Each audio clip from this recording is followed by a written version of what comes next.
धर्म, आध्यात्म और संस्कृति की नगरी काशी।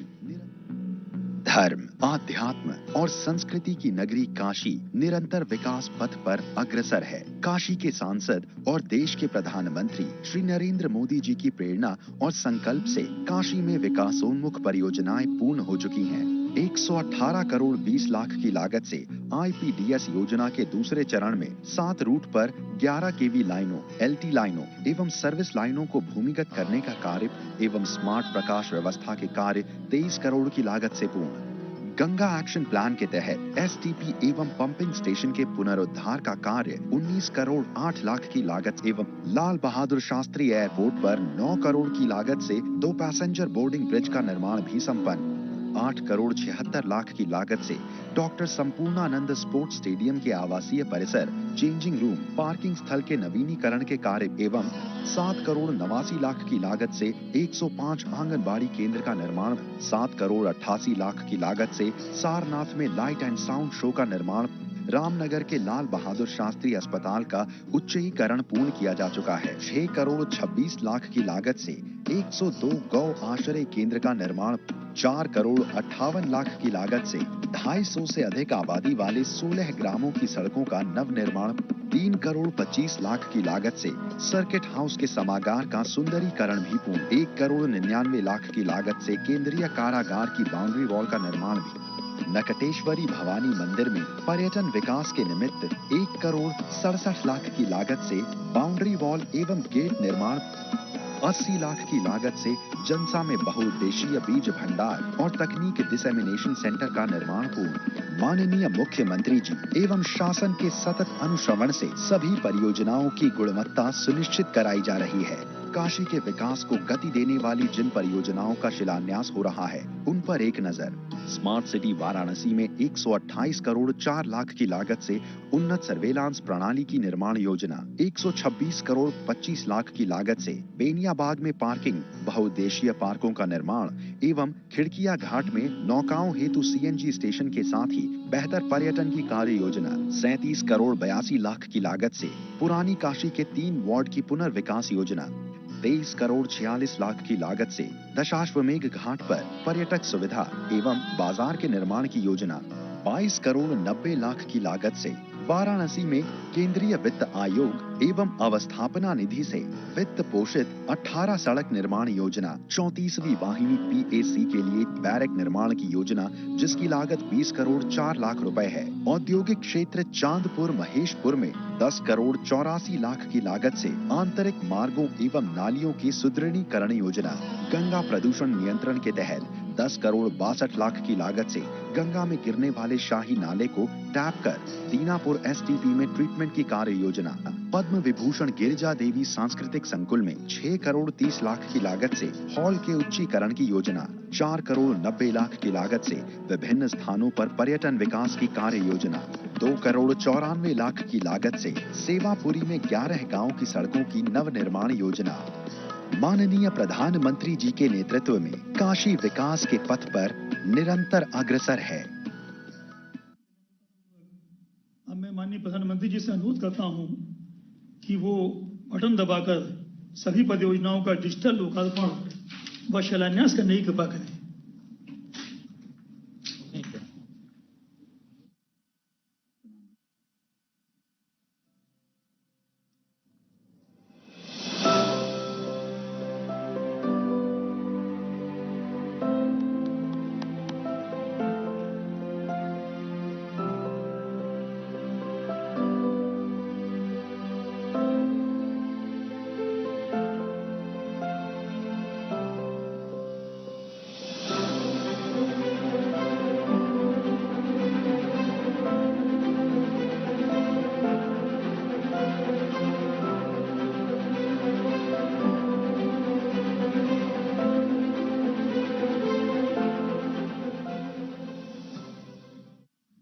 माननीय प्रधानमंत्री जी के निर्देशों के अनुसार जिले के 3 नागरिकों से माननीय प्रधानमंत्री जी द्वारा सीधे संवाद किया जाएगा। सर्वप्रथम मैं संपूर्णानंद स्पोर्ट स्टेडियम सिगदा में सुश्री प्रशांति सिंह, जो कि अंतर्राष्ट्रीय बास्केटबॉल की खिलाड़ी हैं तथा अर्जुन पुरस्कार एवं पद्मश्री से भी सम्मानित हैं, को संवाद हेतु आमंत्रित करता हूं। सुश्री प्रशांति जी। नमस्कार आदरणीय प्रधानमंत्री जी और हमारे काशी के चहेते सांसद। इस समय तो आप लोग दिवाली की तैयारियों में लगे होंगे। मैं पहले तो दिवाली की आप सबको बधाई देता हूं, शुभकामनाएं देता हूं। क्या बनारस में भी दिवाली का माहौल बन चुका है कि अभी भी आप लोग खेलकूद में ही व्यस्त हैं? खेलकूद में व्यस्त तो हम लोग दिवाली की मॉर्निंग तक ही रहते हैं। सुबह तक भी हम लोग खेलकूद में व्यस्त रहते हैं, वो हमारा काम है, वो कभी नहीं रुकता। और दिवाली की शाम भी हमारी ग्राउंड पे जरूर होती है। आधे घंटे के लिए सारे प्लेयर इकट्ठा होते हैं, ग्राउंड पे जरूर सेलिब्रेट करते हैं दिवाली। प्रशांति जी, आप तो बास्केटबॉल की अंतर्राष्ट्रीय खिलाड़ी रही हैं। कई बड़े अवार्ड जीत करके आपने बनारस का नाम भी बढ़ाया है। अभी बनारस के स्टेडियमों में क्या खेलकूद चल रहा है कि कोरोना के कारण खाली है सारे? कौन से खेलों पर जरा ज्यादा बल दिया जा रहा है? क्या माहौल है खेलकूद का? पहले बंद हुआ था, पर अभी जो रेगुलर प्रोटोकॉल है उसको ध्यान में रखते हुए एक्टिविटीज ऑन हो चुकी हैं। और कोरोना काल का इन्होंने अपॉर्चुनिटी का फायदा भी उठाया कि जो मेरे पीछे जो ये भवन है चेंजिंग रूम, इसको तैयार कर दिया। वो बहुत अच्छी चीज हुई कि चलिए हम कुछ दिन के लिए घर बैठे तो इन्होंने हमारा ध्यान रखा। और ये चेंजिंग रूम जो बन गया है, पहले इसी सीढ़ियों पे हम लोग लंच और टिफिन करते थे घर से ला करके, क्योंकि अंदर कुछ रूम ही नहीं थे। तो ये हो गया और 56 बेड वाला एक हॉस्टल बन गया। तो एक सुविधा हो गई कि जो धर्मशालाओं में रुकवाना पड़ता था और अच्छा नहीं लगता था, क्योंकि हम लोग जब पूर्वांचल से और काशी से कहीं बाहर खेलने जाते थे तो हमें तो अच्छी सुविधा मिलती थी, पर हमारे यहाँ कोई आता था तो वो बहुत एम्बैरसिंग होता था। तो अब राज्य स्तर पे प्रतियोगिताओं के लिए हम तैयार हैं और मुझे ऐसी आशा है कि हम जल्दी ही राष्ट्रीय और अंतर्राष्ट्रीय स्तर के लिए भी तैयार हो जाएंगे। चलिए, आपकी बहुत लंबे अरसे की जो रिक्वायरमेंट थी, और कभी कभी स्टेडियम तो बन जाते हैं लेकिन खिलाड़ियों के लिए जो व्यवस्थाएं चाहिए उसकी प्रायोरिटी जरा पीछे हो जाती है। मैं कभी कभी कहता हूं कि आफत को हमें अवसर में पलटना चाहिए।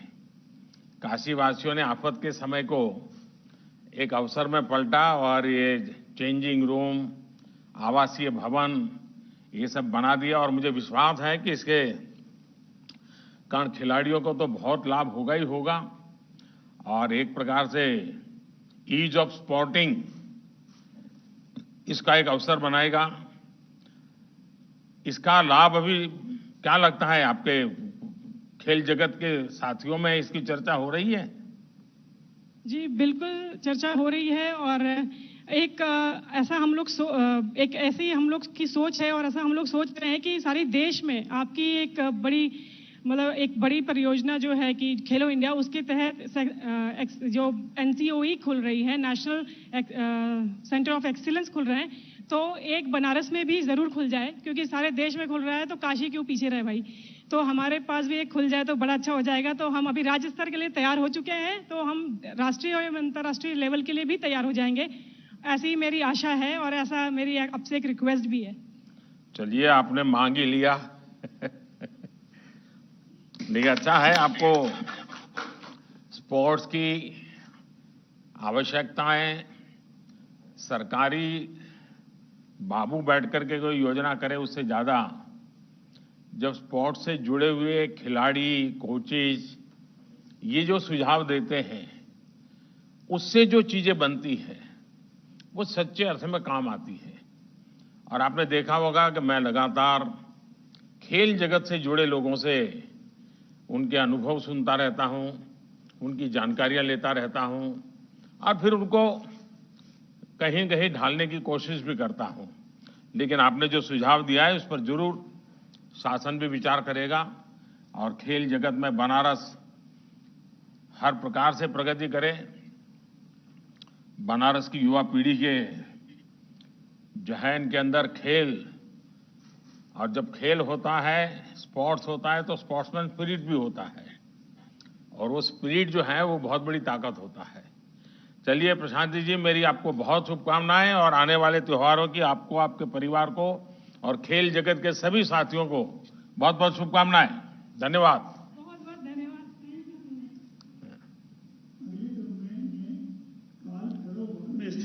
श्रीमती नीलिमा मेहता जो एक गृहिणी है और इन्हें मेहंदी लगाने, नृत्य संगीत और डांडिया का शौक है, को सम्मान हेतु अनुरोध करता हूं।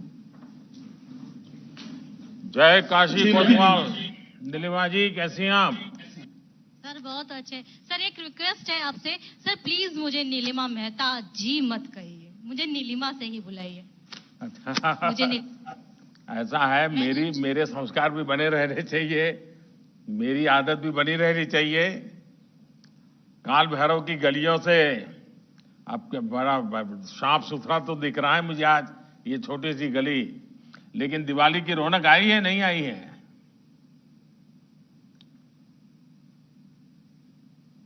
सुनाई दे रहा है नीलामी जी?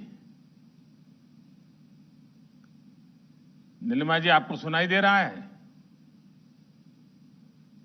शायद मुझे लगता है कि डिस्कनेक्ट हुआ है। चलिए कहीं और चलते हैं फिर आगे। अभी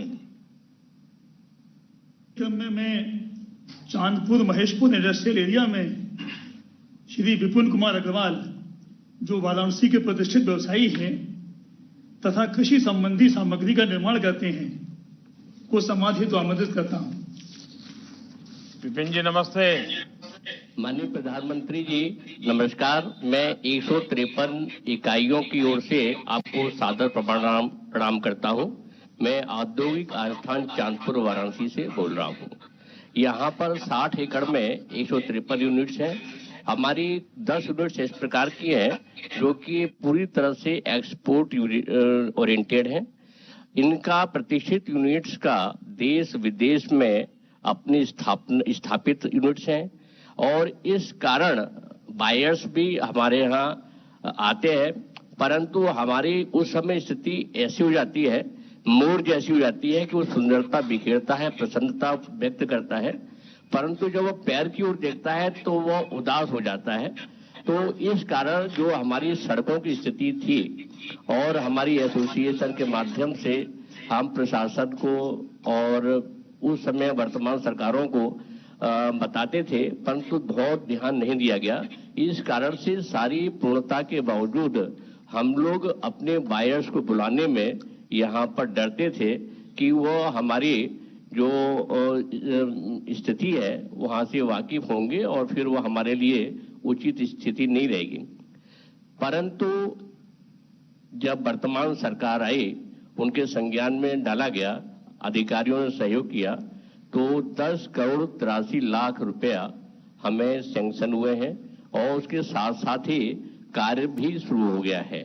मैं कार्य स्थल से ही भी बोल रहा हूं और अभी सड़क भी आप देख रहे होंगे कि सड़क पहले से टूटी फूटी थी, अब कार्य शुरू हो गया है। आपने औद्योगिक आसन चांदपुर के चारों तरफ, यहाँ मनवाडी रेलवे स्टेशन मात्र 1.5 किलोमीटर दूर है, जहां पर आपने नवीनीकरण कराया, प्रमुख रेल गाड़ियों को यहां से संचालन कराया और लहरतारा ओवर ब्रिज से लेकर के और चौका घाट तक, जो कि हमारे औद्योगिक आस्थान के लिए कई गाड़ियां ट्रक्स वगैरह नहीं आ पाते थे, वहां कराया। मनवाडी जो रेलवे स्टेशन ओवर ब्रिज पर जो कार्यक्रम हुआ है तो सुविधा और उद्यमियों को हो गई है। इस कारण हम उद्यमी आपको बहुत बहुत धन्यवाद देते हैं। विपिन जी भाई, ये बात तो आपने कहा कि सरकार ये कर रही है, सरकार वो कर रही है, करना भी चाहिए और अब तक नहीं हुआ उसका कारण जो नुकसान हुआ है वो भी हम समझ सकते हैं। लेकिन मैं स्वयं ऐसे छोटे छोटे औद्योगिक इकाइयों में कई बार जा चुका हूं। मेरे मन में हमेशा एक शिकायत रहती है, जो औद्योगिक इकाई होती है उसके अंदर जो मालिक या मैनेजर बैठते हैं उसकी चैम्बर तो बहुत बढ़िया होती है, लेकिन बाकी वहां देखिए अपने जो कारीगर काम करते हैं उनके खाने के लिए जगह, उनके टॉयलेट और मान लीजिए 25-30 छोटी छोटी इंडस्ट्री है तो बाहर की सफाई, थोड़ी उसकी रौनक, इसके प्रति एक संगठित प्रयास करे तो कोई ज्यादा खर्चा नहीं होता है, क्योंकि आप ही की अमानत है। बाहर के लोग जब आते हैं, जब अंदर प्रवेश करते हैं और वो एनवायरनमेंट देखते हैं तो बड़ा ही मन को क्षोभ होता है। और मैं मानता हूं कि आप लोगों ने, विपिन जी, आप तो बड़े जागरूक नागरिक हैं, आपने इस प्रकार से चिंताएं भी की है। एक परिसर की पूरी, यानी एक प्रकार का ऐसा एनवायरनमेंट, यानी आपके कारीगर को भी घर जाने का मन न करे, उसको लगे कि नहीं नहीं भाई 6 बज गए हैं, जाना है, लेकिन ऐसा करो आधा पौना घंटा बैठते हैं, जरा यहां अच्छा माहौल है। ये स्थिति हमारी बनती नहीं है। ये मुझे लगता है कि ऐसे छोटे छोटे एसोसिएशन ने कुछ न कुछ सोचना चाहिए। देखिए, दिवाली और त्योहारों को लेकर जरा अब तो व्यापार उद्योग में भी लोगों का ध्यान गया होगा। कोरोना का भय भी काफी मात्रा में कम हुआ है। सजगता तो बनाए रखनी पड़ेगी, लेकिन क्या लॉकडाउन के बाद में कुछ सुधार की दिशा में क्या लग रहा है काशी में? पहले तो मैं स्वच्छता के विषय में बताता हूं कि औद्योगिक आस्थान सहकारी समिति लिमिटेड, जो कि उद्योग विभाग एवं उद्यमियों के सहयोग से बनी है और लगातार स्वच्छता पर ध्यान देती है।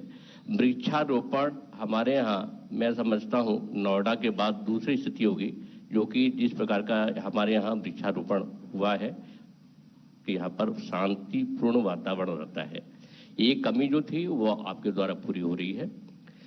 कोरोना काल में भी हमें लॉक इन के पश्चात भी कई प्रकार के समय की प्रतिबद्धता थी, परंतु हमारी यूनिट्स चलने में स्थानीय प्रशासन ने बहुत सहयोग किया, हमें ऑनलाइन पास इशू किए।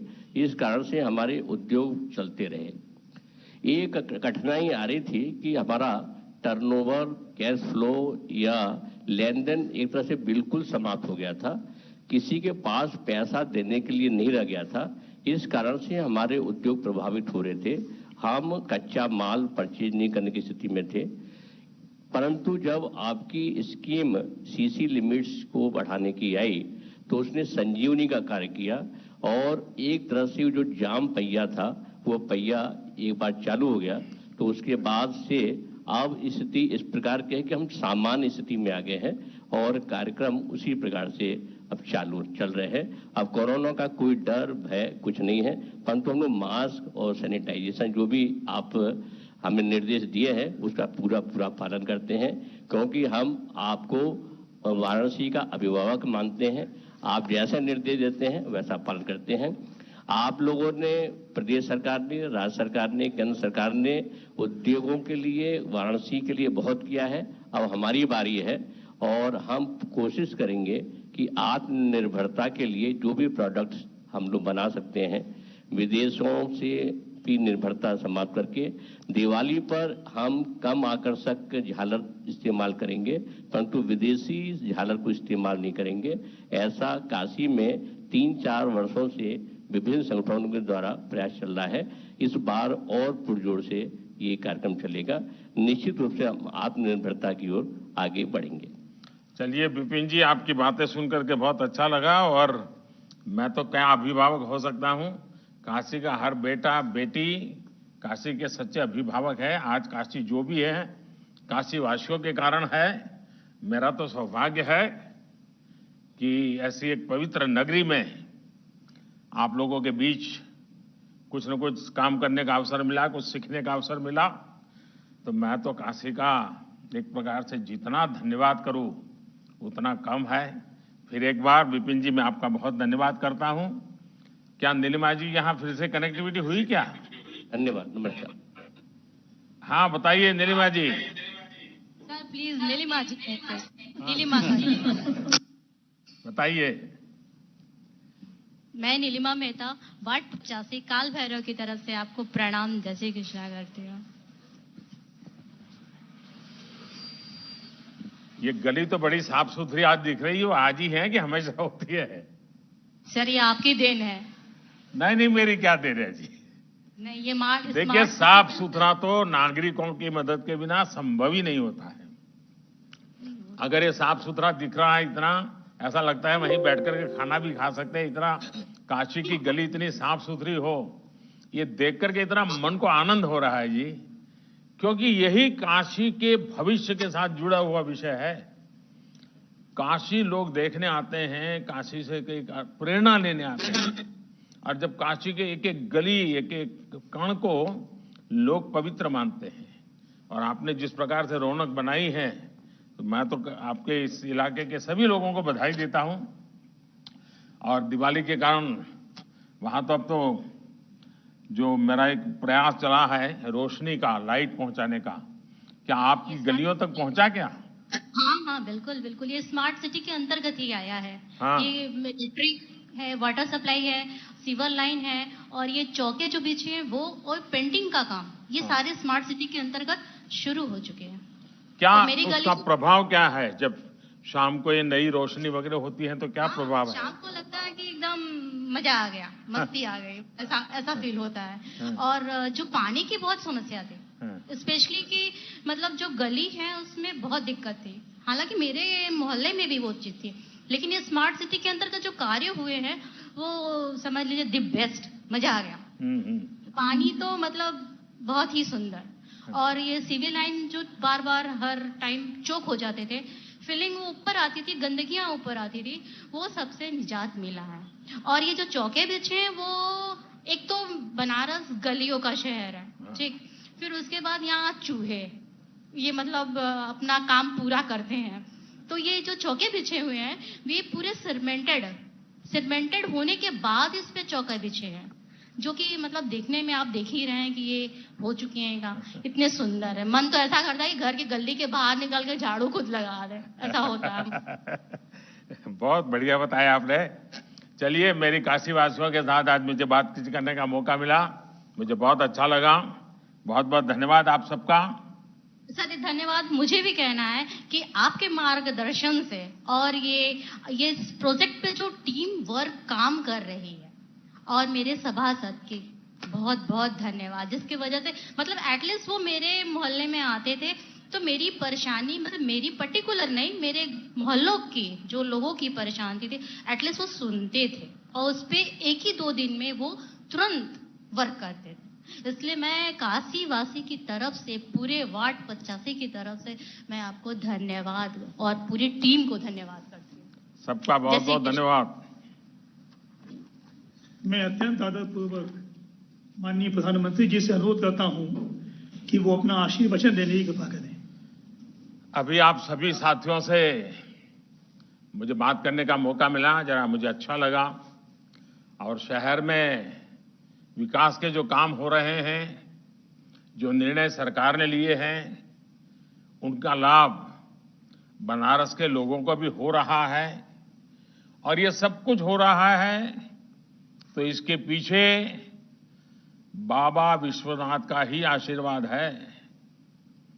और इसलिए जब मैं आज भले वर्चुअली यहां आया हूं, लेकिन जो हमारे काशी की परंपरा है, उस परंपरा को निभाए बिना न हम आगे जा सकते हैं।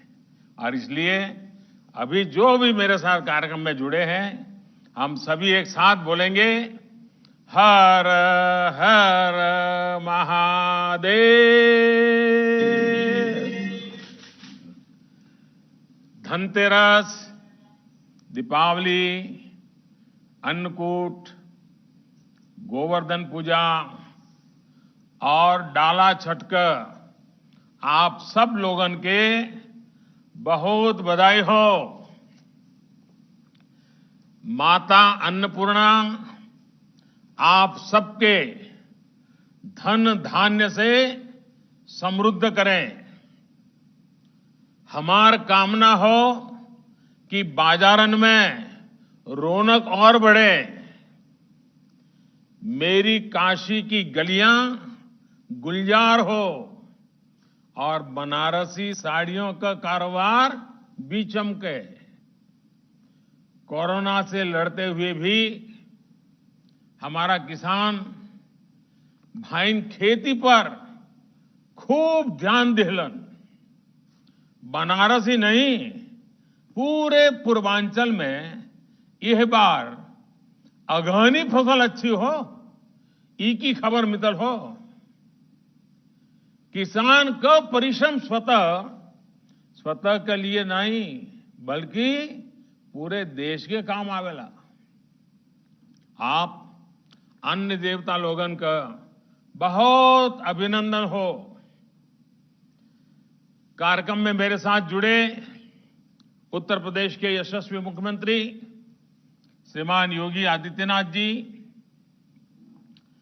उप मुख्यमंत्री श्री केशव प्रसाद मौर्य जी, यूपी सरकार के मंत्रीगण, विधायकगण, बनारस के सभी चुने हुए जनप्रतिनिधिगण, बनारस के मेरे प्यारे भाई और बहनों, महादेव के आशीर्वाद से काशी कभी थमती नहीं है। मां गंगा की तरह निरंतर आगे बढ़ती रहती है। कोरोना के कठिन काल में भी काशी अपने इसी स्वरूप में आगे बढ़ती रही। कोरोना के खिलाफ बनारस ने जिस जीवटता से लड़ाई लड़ी है, इस मुश्किल समय में जिस सामाजिक एकजुटता का परिचय दिया है, वो सचमुच में बहुत ही प्रशंसनीय है। अब आज इसी कड़ी में बनारस के विकास से जुड़े हजारों करोड़ रुपए की परियोजनाओं का लोकार्पण और शिलान्यास हो रहा है। वैसे ये भी महादेव का आशीर्वाद ही है।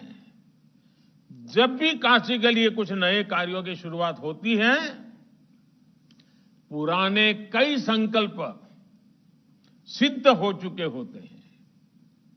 यानी एक तरफ शिलान्यास तो दूसरी तरफ लोकार्पण। आज भी लगभग 220 करोड़ रुपए की 16 योजनाओं के लोकार्पण के साथ साथ करीब 400 करोड़ रुपए की 14 योजनाओं पर काम शुरू हुआ है। मैं सभी विकास कार्यों के लिए बनारस के लोगों को बहुत बधाई देता हूं।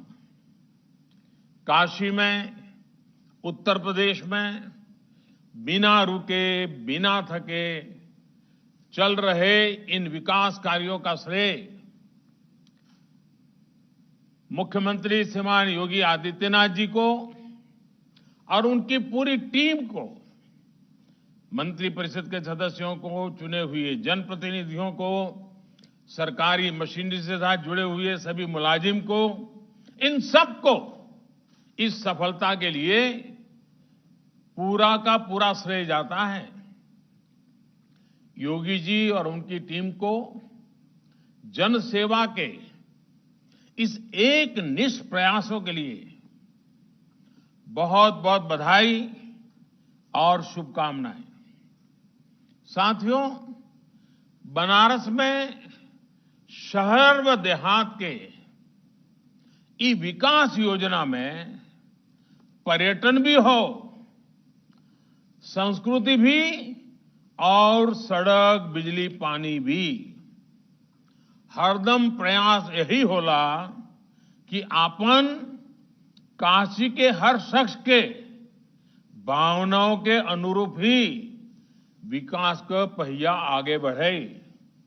इसलिए ये विकास आज अपने आप में इस बात का उदाहरण है कि बनारस कैसे एक साथ हर क्षेत्र में, हर दिशा में तेजी से आगे बढ़ रहा है। मां गंगा की स्वच्छता से लेकर स्वास्थ्य सेवाओं तक, रोड और इंफ्रास्ट्रक्चर से लेकर पर्यटन तक, बिजली से लेकर युवाओं के लिए खेलकूद तक और किसान से लेकर गांव गरीब तक हर क्षेत्र में बनारस विकास की नई गति प्राप्त किए हुए है। आज गंगा एक्शन प्लान प्रोजेक्ट के तहत सीवेज ट्रीटमेंट प्लांट के रिनोवेशन का काम पूरा हो चुका है। साथ ही शाही नाला से अतिरिक्त सीवेज गंगा में गिरने से रोकने के लिए डायवर्जन लाइन का शिलान्यास भी कर दिया गया है। 35 करोड़ से अधिक की लागत से खिड़किया घाट को भी सजाया संवारा जा रहा है। यहां सीएनजी से नाव भी चलेगी, जिससे गंगा में प्रदूषण भी कम होगा। इसी तरह दशाश्वमेध घाट पर टूरिस्ट प्लाजा भी आने वाले दिनों में पर्यटकों की सुविधा और आकर्षण का केंद्र बनेगा।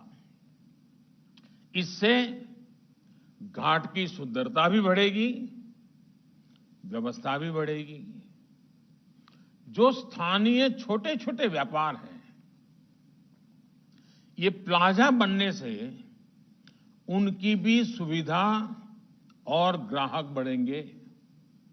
साथियों, मां गंगा को लेकर ये प्रयास, ये प्रतिबद्धता काशी का संकल्प भी है और काशी के लिए नई संभावनाओं का रास्ता भी यही है। धीरे धीरे यहां के घाटों की तस्वीर बदल रही है। कोरोना का प्रभाव कम होने पर जब पर्यटकों की संख्या और बढ़ेगी तो वो बनारस की और सुंदर छवि लेकर यहां से जाएंगे। गंगा घाटों की स्वच्छता और सुंदरीकरण के साथ साथ सारनाथ भी नए रंग रूप में निखर रहा है। आज जिस लाइट एंड साउंड प्रोग्राम का लोकार्पण किया गया है, उससे सारनाथ की भव्यता और अधिक बढ़ जाएगी। भाइयों और बहनों, काशी की एक बड़ी समस्या यहां लटकते हुए बिजली के तारों के जाल की रही है। आज काशी का बड़ा क्षेत्र बिजली के तारों के जाल से भी मुक्त हो रहा है।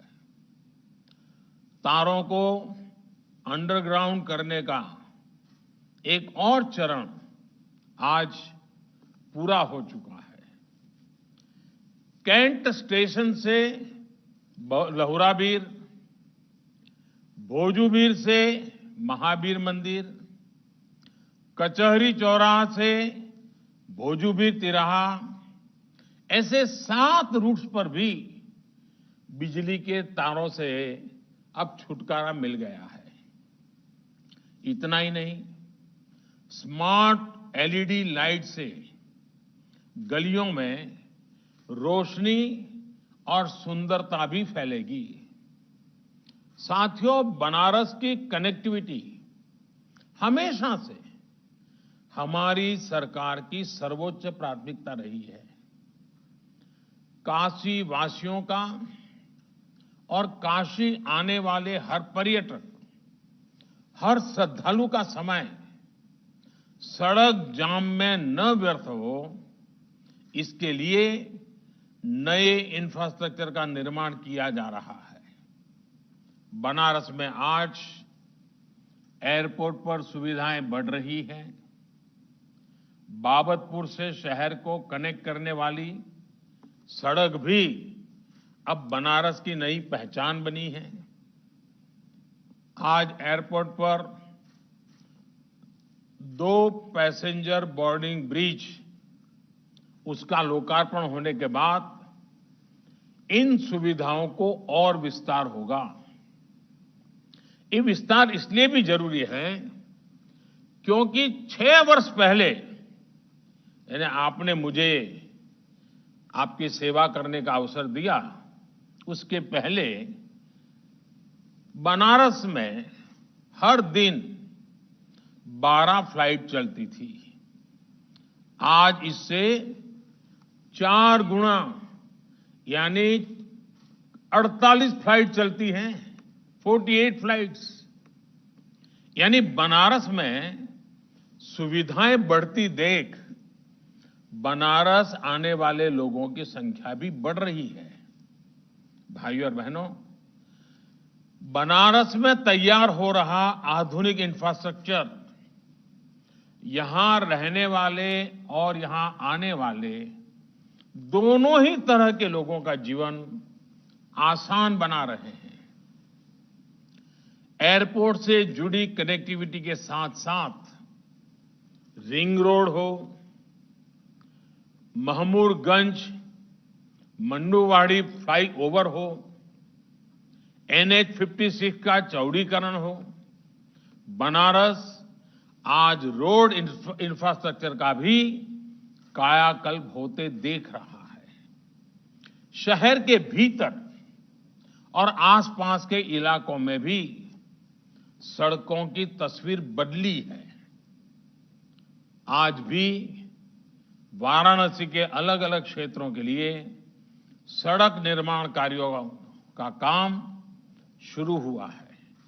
नेशनल हाईवे, फुलवरिया लहरतारा मार्ग, वरुणा नदी और 3 पुल और कई सड़कों का निर्माण, ऐसे कितने ही काम हैं जो आने वाले समय में बहुत जल्दी पूरे होने वाले हैं।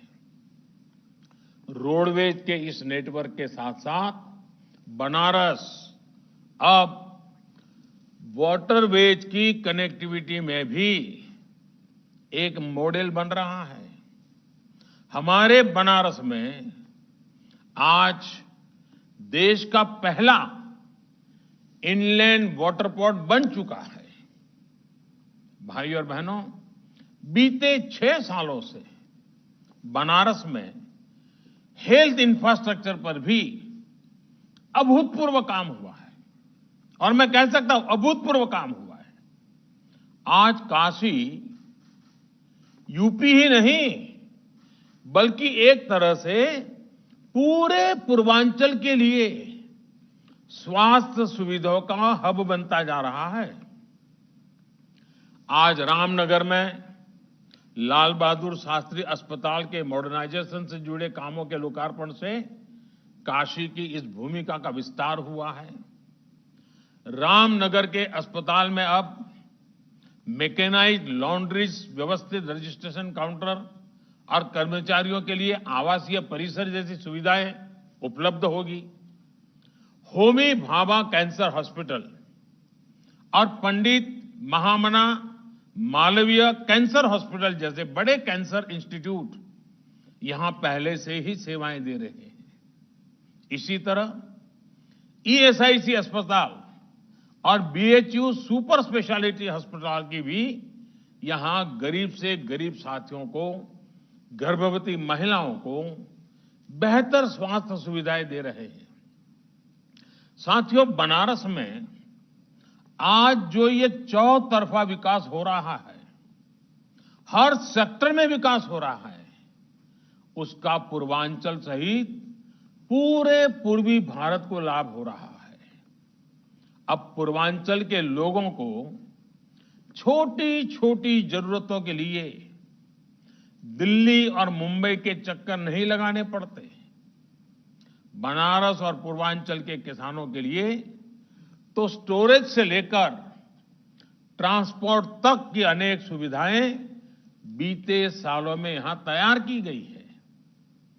इंटरनेशनल राइस इंस्टीट्यूट का सेंटर हो, मिल्क प्रोसेसिंग प्लांट हो, पेरिशेबल कार्गो सेंटर का निर्माण हो, ऐसी अनेक सुविधाओं से यहां के किसानों को बहुत लाभ हो रहा है।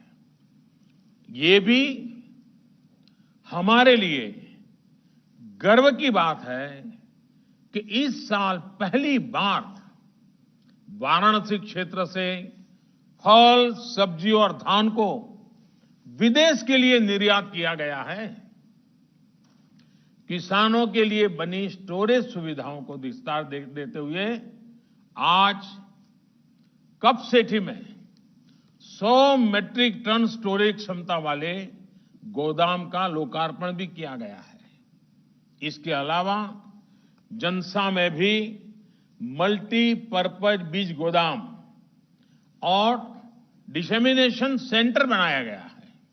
भाइयों और बहनों, गांव, गरीब और किसान आत्मनिर्भर भारत अभियान के सबसे बड़े स्तंभ भी हैं और सबसे बड़े लाभार्थी भी हैं। हाल में जो कृषि सुधार हुए हैं, उनसे किसानों को सीधा लाभ होने वाला है। बाजार से उनकी सीधी कनेक्टिविटी सुनिश्चित होने वाली है। किसानों के नाम पर किसानों की मेहनत को हड़प जाने वाले बिचौलियों और दलालों को अब सिस्टम से बाहर किया जा रहा है। इसका सीधा लाभ उत्तर प्रदेश के, पूर्वांचल के, बनारस के हर किसान को होने वाला है।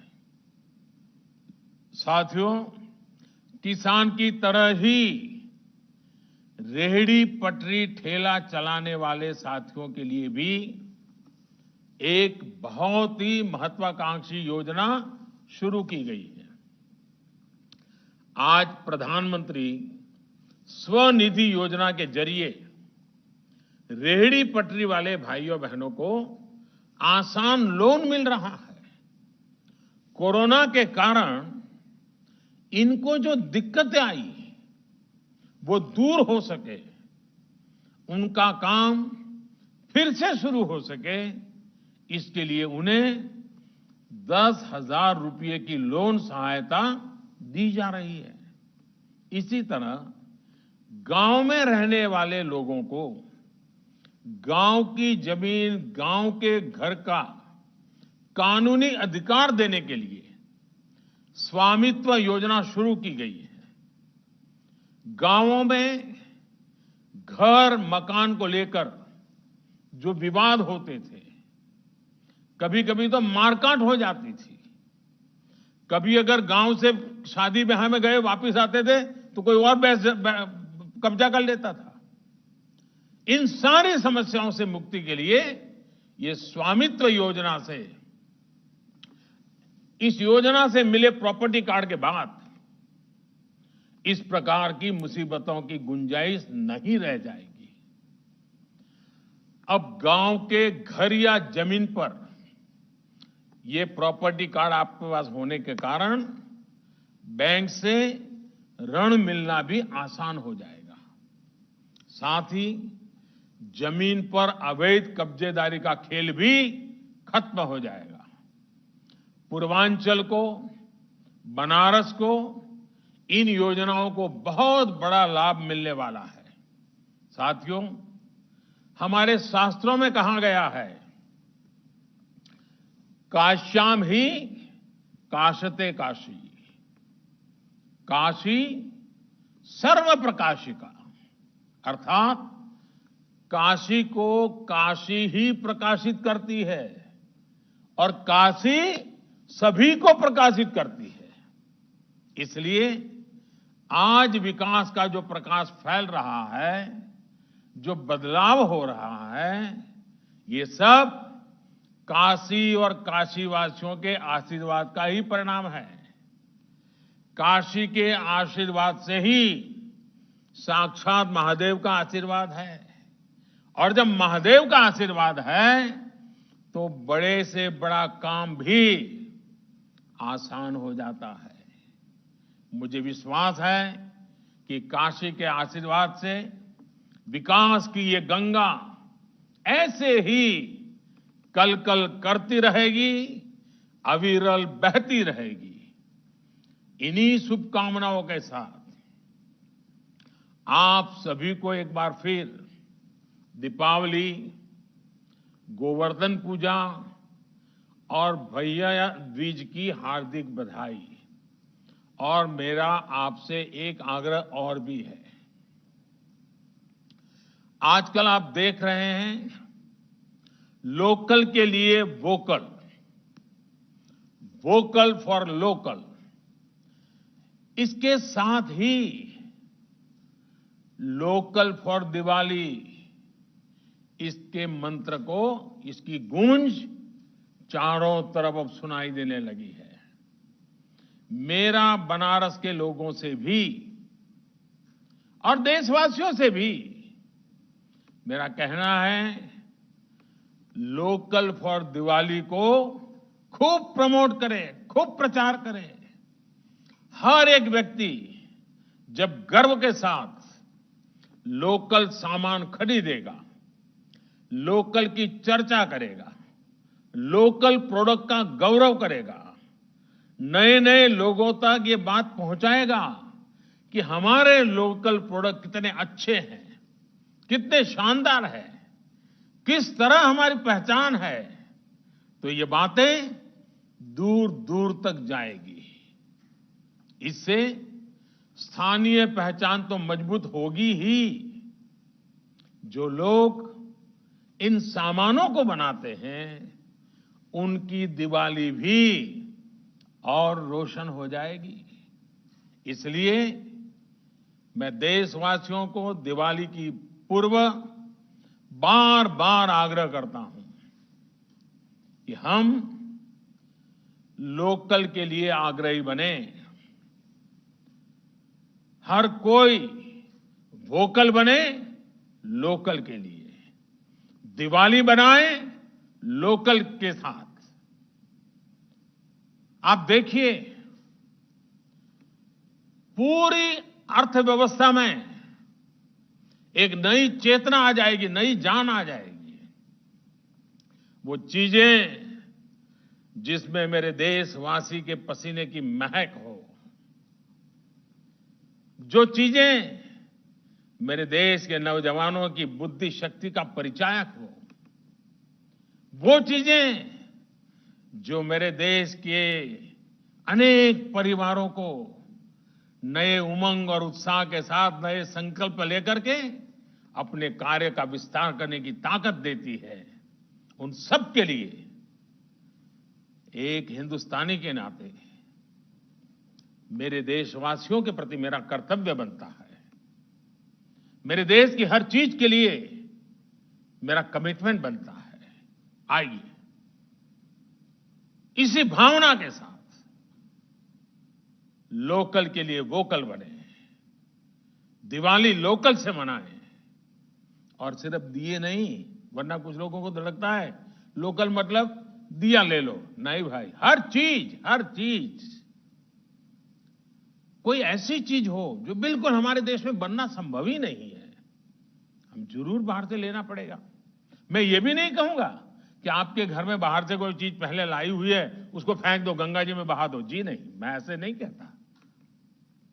मैं इतना ही चाहता हूं, मेरे देश के लोग जो पसीना बहा रहे हैं, मेरे देश के नौजवान जो अपनी बुद्धि शक्ति सामर्थ्य से कुछ न कुछ नए करने की कोशिश कर रहे हैं, उनकी उंगली पकड़ना हम सबका दायित्व बनता है, उनका हाथ पकड़ना हम सबका दायित्व बनता है।